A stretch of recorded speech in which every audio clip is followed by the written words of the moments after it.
What's up everybody, this is Nasim from nasimreza.com and you are welcome to my brand new video. So in this video you are going to learn a very important tricks in Google Tag Manager, and you can solve the value problem steering to number.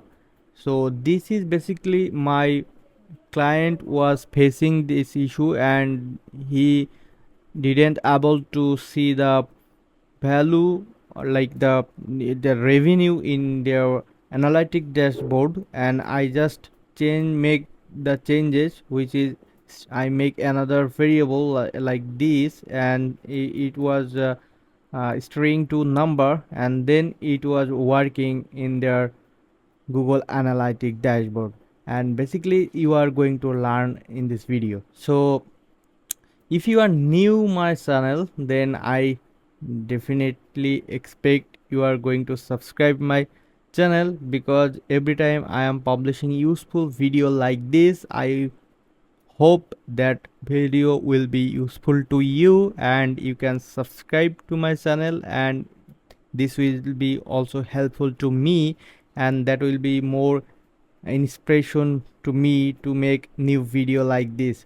Okay, and if you need any help from me, you can directly contact with me, because I am a top rated freelancer on Upwork also, and you can see I have completed 270 plus project on there. So I have more than 6 years of experience, so you can feel free to contact me. I will really appreciate that, and you will get all the contact information of this video description.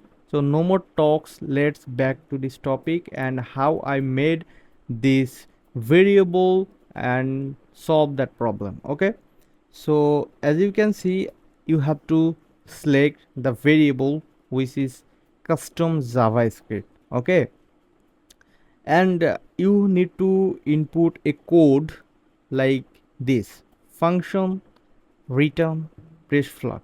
Okay, and then in this section you need to add, sorry, not here, you need to add here. Okay, and then you can see you need to select the exact total variable that was storing. Okay, I just want to select that slash total value. So if I yes, here it is. So if you add that, you are done, and then you need to save that, it will work.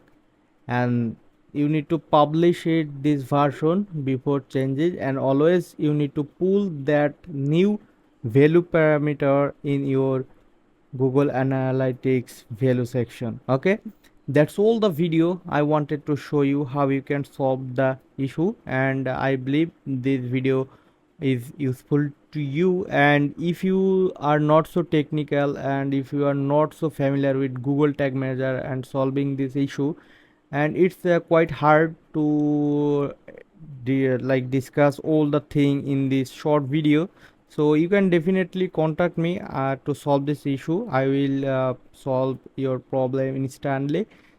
And you, if you think this video was useful, then definitely subscribe to my channel.